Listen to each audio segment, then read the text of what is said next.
so ridiculous. Another day, another Diddy lawsuit was announced, and the national media is all over the story. Hold on, because this is going to be a bumpy ride.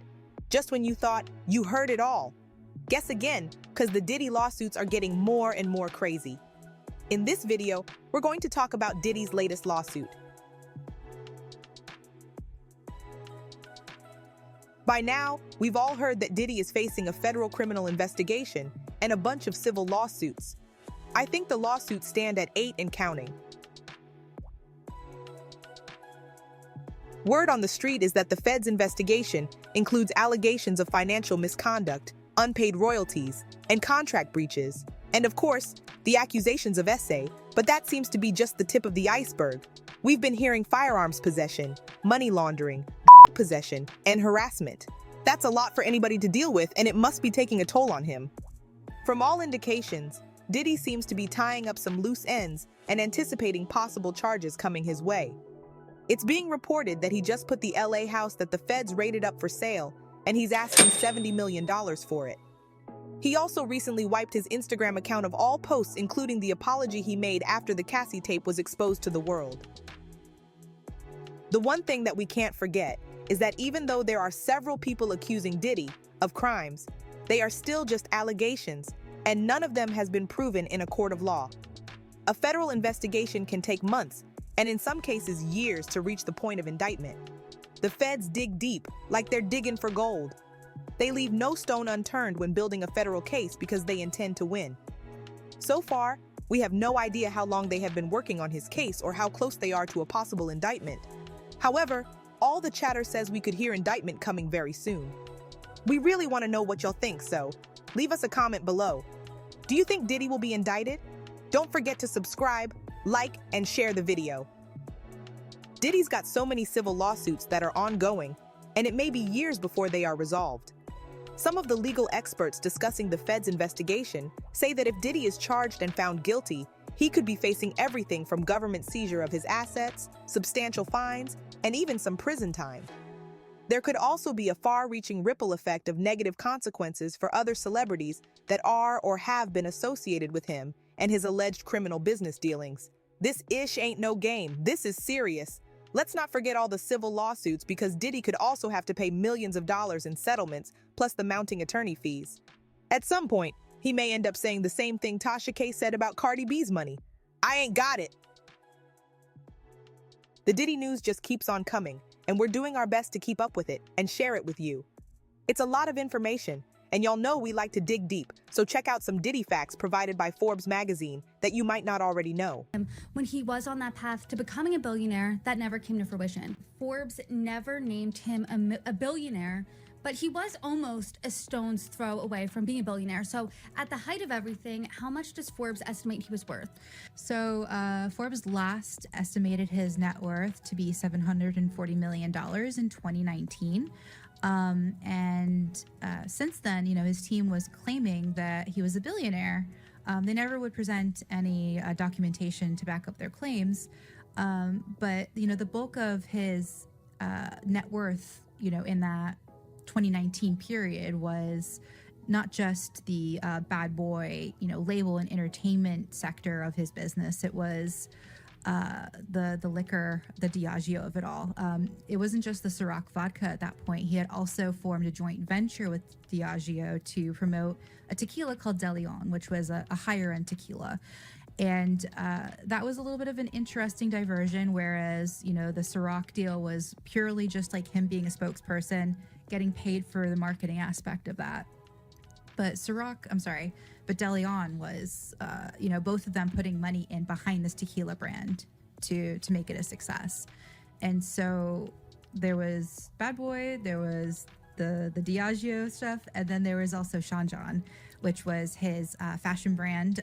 It was, very well known across the United States, sold in Macy's, at one point doing, $400 million in annual sales, which is, that's some money right there. So earlier in the spring of 2023, Diddy filed a lawsuit against Diageo. He basically accused them of being racist in the sense that they weren't diverting enough promotional and financial resources to his Ciroc vodka and his De Leon tequila.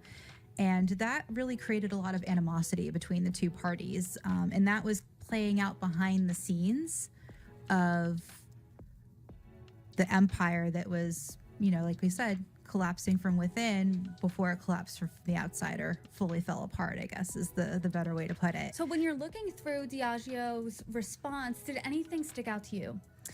Yeah, absolutely. What was really fascinating is Diageo stated they hadn't treated him any differently, or the brands any differently, because he was Black, and had devoted quite a lot of marketing and financial resources to making both of the brands a success. One of the really shocking things that was found out was with the De Leon tequila, that Diageo had basically footed the bill for everything that they had been doing to launch that and rebrand that, while claiming that, Diddy had only invested $1,000 of his own dollars into the brand at that time. So there was some real, I would say, conflict between the two camps for a while before everything came to a head with, I guess, the straw that broke the camel's back of his business empire crumbling, because the way that we think about, as Forbes, valuing these sorts of partnerships or, deals is, we're saying, okay, if you're making X amount annually, for him it was around 66 million annually on average for the alcohol partnership. We're like, okay, like what is a forward multiple that can be applied to that, right? And when you say forward multiple, basically you're saying, okay, like if he's making 66 million a year, do you multiply that by 10 for its value? Do you multiply it by 12? Like, you speak to, industry experts who can advise you on what, if you were to sell this income stream, what it would sell for. And that was really valuable when he was at the height of his popularity and goodwill. But, once the Diageo partnership melted, he doesn't have that to add to his net worth at that point. He can't sell it because he doesn't have it anymore. So it was much more harmful to Diddy than it was to Diageo.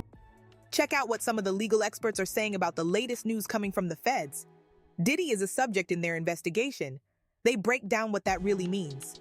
He is the subject of that federal investigation by the Southern District of New York. What does it mean? Several levels to federal criminal investigations. One of them is being a subject. That means that they're looking into criminal allegations against an individual, but it's not as high level as, say, a target.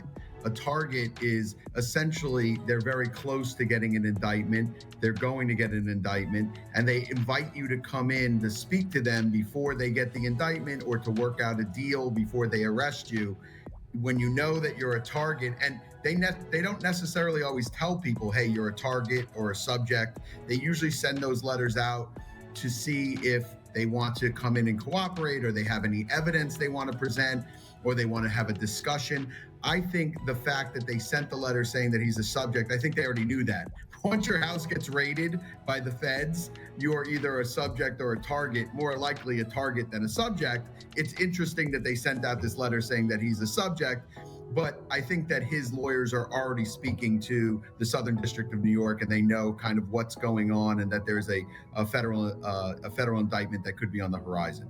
After a raid, generally, I say there's like a 90-day period where they meet, they discuss the charges, they go in front of a grand jury, they discuss charges in front of a grand jury, present evidence, present witnesses.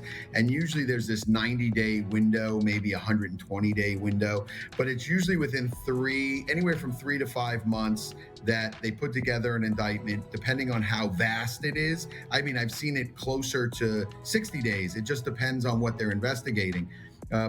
My guess is, if I was just putting money down, I would say towards the end of the summer, I think they're going to have an indictment.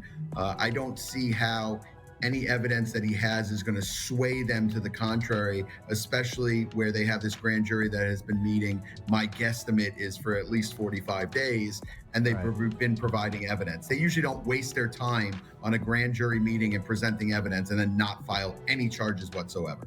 Thanks for watching. See you in the next one.